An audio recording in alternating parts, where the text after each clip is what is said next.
तीन महापुरुष का जन्मदिन माननीय नरेंद्र मोदी जी का 17 सितंबर को, 25 सितंबर को पंडित दीनदयाल जी का, 2 अक्टूबर को राष्ट्रपिता महात्मा गांधी का जन्मदिन है। कि कैसा जीवन होना चाहिए, इनके जीवन को समझकर पता चलता है कि किस तरीके से सेवा को समर्पित जीवन जीने का काम इन तीनों महापुरुषों ने किया, नरेंद्र मोदी जी कर रहे हैं। तो इस पूरे 15 दिन को एक सेवा पखवाड़े के रूप में मनाने का काम देश की सरकार ने, भारतीय जनता पार्टी ने लिया है। और अब आने वाली 17 तारीख को चाहे भारतीय जनता पार्टी के कार्यकर्ता हो, चाहे हमारी, मैं यूएलबी मिनिस्टर होने के नाते कहता हूँ, पूरे के पूरे हरियाणा सरकार के डिपार्टमेंट और हर यूएलबी के अंदर सेवा पखवाड़ा चलाया जाएगा। वैसे तो हरियाणा की सरकार 24 अगस्त से 11 सप्ताह का एक स्वच्छता अभियान पूरा विरुद्ध रूप में चलाया हुआ है। और आने वाले दिनों में आप देखेंगे, चाहे हॉस्पिटल के अंदर सेवा की बात हो, चाहे सेवा बस्तियों में सेवा की बात हो, चाहे समाज के आखिरी छोर पर बैठे हुए लोगों के लिए कुछ सुविधाएं देने की बात हो, विभिन्न रूप से इसको सेवा का काम किया जाएगा। सेवा किसे कहते हैं? एक व्यक्ति के काम आए। इसमें रक्तदान जैसा महादान भी सम्मिलित किया गया है। हमारे पर्यावरण को सुरक्षित करने के लिए एक पेड़ माँ के नाम जो माननीय मोदी जी ने मुहिम चलाई, उसके तहत हजारों लाखों वृक्ष लगाने का काम भी सभी लोग करेंगे। तो एक स्वच्छता सेवा पखवाड़े के अंदर स्वच्छता एक बहुत अहम जो है समाज के लिए एक जरूरी काम है। उसमें सभी से अपील की गई है कि सभी लोग सरकारों पर डिपेंड ना रहे, स्वयं जिस तरीके से माननीय मोदी जी ने भी कहा है कि 100 घंटे श्रमदान पूरे एक साल के अंदर, यानी सप्ताह में 2 घंटे श्रमदान सब करें और अपनी अपनी जिम्मेदारी निभाएं। आप लोगों के माध्यम से मैं हरियाणा के लोगों को कहना भी चाहूँगा कि सेवा पखवाड़े में तो अपनी जिम्मेदारी निभाएं, वैसे भी अपने जीवन को एक नियमित एक संकल्प दें कि सप्ताह में 2 घंटे हम श्रमदान जरूर करेंगे, स्वच्छता जरूर करेंगे। स्वच्छता रैंकिंग में सर सुधार आया है, ये सुधार आगे भी अनवरत जारी रहे इसके लिए अभी तो ये शुरुआत है। स्वच्छता रैंकिंग फरीदाबाद के लोगों के लिए बहुत खुशी की बात है, क्योंकि विपुल गोयल मिनिस्टर होने से पहले फरीदाबाद का नागरिक है। 21वें स्थान से लेकर 19वें पायदान पर हम लोग आ गए हैं और जल्दी वो दिन दूर नहीं जब फरीदाबाद नंबर 1 के पायदान के लिए हम सब लोग, चाहे फरीदाबाद के नागरिक हो, सरकार हो, चाहे यहाँ के जनप्रतिनिधि हो, सभी मिलकर पूर्ण रूप से प्रयास करेंगे और फरीदाबाद को एक नंबर पर लाएंगे। ट्रैक्टर और जेसीबी भी पार्षदों को कितना फायदा लोगों को इसका पहुंचेगा, क्योंकि जगह जगह पहले अगर कूड़े के ढेर होते थे तो सीधा नगर। जय जी, आप वरिष्ठ पत्रकार हैं फरीदाबाद के और आप सभी से आपका एक्सेस है, आपसे सभी लोग मिलते हैं। पिछले 2 महीने से मुहिम चल रही है। एक एक पार्षद को 3-3 ट्रैक्टर, एक एक जेसीबी देने का काम किया गया और पूरा एक फरीदाबाद के अंदर माहौल इस तरीके का बना हुआ है कि चारों तरफ स्वच्छता दिखती है। एक ट्रैक्टर जब दिन में 4-5 चक्कर लगाता है, आप देखोगे हजारों हजार जो लेगेसी वेस्ट हो या एक जगह पड़ा हुआ मलबा हो, जो कई कई महीनों से पड़ा था, सालों से पड़ा था, उसको व्यवस्थित करने का काम और उसको निस्तारित करने का काम पिछले 2 महीने के मंत्री जी निसंदेह फरीदाबाद की सफाई व्यवस्था या कहीं पानी लोगों की समस्या थी वो पूरी तरीके से हट चुकी है फिलहाल के दिनों में, लेकिन फिर भी कई जो विपक्ष के लोग या किसी को और आदमी लगा फिर भी क्रिटिसाइज करने से बात नहीं थे। ऐसे लोगों के लिए क्या? भाई जी, मैं क्या कह रहा हूँ इसमें, मैं सब लोगों से जो क्रिटिसाइज कर रहे हैं वो भी फरीदाबाद के नागरिक है, उनका भी मैं स्वागत करता हूँ। वो क्रिटिसाइज, उनका जो क्रिटिसिज्म है अगर पॉजिटिव होगा तो हमें बल मिलेगा और कार्य करने का की प्रेरणा मिलेगी। लेकिन मैं उन लोगों को, मेरे भाइयों को बताना चाहता हूँ कि आज 21वें से 19वें पायदान पर हम आए, पहले पायदान पर आना अभी बाकी है मित्रों।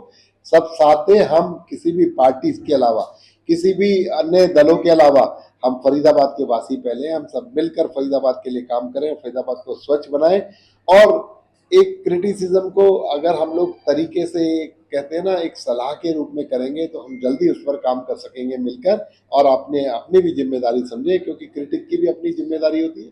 वो क्रिटिक अगर वो किसी तरीके की नेगेटिव बातें करता है तो हम तक पहुंचती है और हमें उससे प्रोत्साहन मिलता है कि हम ठीक करें। मंत्री जी, नगर निगम आपके पास है, लेकिन नगर निगम के जो अधिकारी हैं, जेई हैं, पब्लिक होती है, कई बार पत्रकार बताते हैं, कई बार बोलते हैं, लेकिन उनको अनसुना कर देते हैं। जब तक उनमें सख्ती नहीं आप बताएंगे तब तक मुझे लगता नहीं कि आपका जितना भी बुद्धि है वो ऐसे ही है। देखिए, ऐसा नहीं है, इतना बड़ी संरचना है, इतने बड़ा अधिकारी हैं, वो सब मिलकर काम कर रहे हैं, वो सब काम कर रहे हैं, तभी हम स्वच्छता की रैंकिंग को 21 से 19 पर लेकर आए और तेजी से करेंगे। कहते हैं ना, यथा राजा तथा प्रजा, जैसा हम ऊपर से वो कहेंगे वैसा उस तरीके का आचरण वो लोग करेंगे। आप सब लोग भी अपनी जिम्मेदारी समझे और विपुल गोयल यहाँ का जनप्रतिनिधि होने के नाते हम अपनी जिम्मेदारी से उनसे काम करवाने का काम करेंगे। मैं यूएलपी मिनिस्टर हूँ, पूरे तरीके से उनसे प्यार मोहब्बत और जिस तरीके से भी जो भी भाषा वो समझेंगे उस भाषा में समझाकर उनसे काम लेने का काम करेंगे। लेकिन हम सब भी मिलकर इस फैजाबाद को स्वच्छ सर एक सवाल है कूड़े के निस्तारण को लेकर। पटवारी पे कूड़ा बंद होने की सूचना के बंद हो जाएगा 30 सितंबर के बाद वहाँ नहीं जाएगा। बड़ी समस्या है, हर विधानसभा में फैसले लिए गए निस्तारण केंद्र बने, लेकिन लोगों के वहाँ विरोध होते हैं। तो प्लानिंग क्या है कूड़े को डंप करने की? आपकी बहुत अच्छी बात आपने क्वेश्चन भी करी। ये हमने पहली बार भी इसका जो है टेंडर दिया, कम से कम 15 से 20 लाख टन कूड़े को हमने वहाँ से निस्तारित करने का काम किया। लेकिन फिर अभी पीछे हमने 5 महीने का टेंडर दिया, कुछ बारिश की वजह से या कुछ उन जो टेंडर में जिन लोगों ने टेंडर लिया उनके फेल होने की वजह से इसमें थोड़ा डिले हुआ।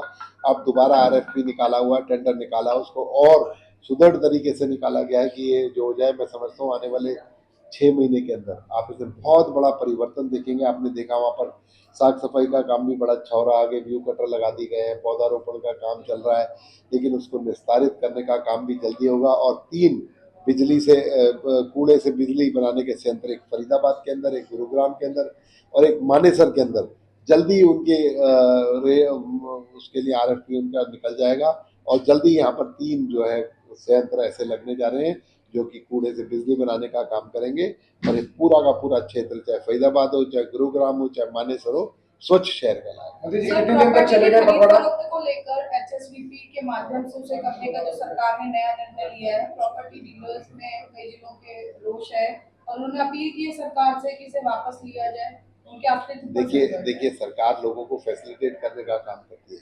कुछ वर्ग उसका विरोध भी करेगा, कुछ उसका समर्थन करेगा, लेकिन देखते हैं जैसे जैसे परिणाम आएंगे। ये सरकार जनता के हिसाब से चलने वाली सरकार है। जैसा जैसा जिनका नंबर ज़्यादा होगा, जिनके उससे फायदा होगा या कुछ लोगों को नुकसान होगा, उसको एनालाइज कर लेंगे। जैसा जनता चाहेगी वैसा निर्णय सरकार करेगी। एक अहम फैसला आपकी तरफ से लिया गया डॉग बाइट को लेकर के, उनको मुआवजे के तौर पर पैसा दिया जाएगा 5 लाख रुपए तक का।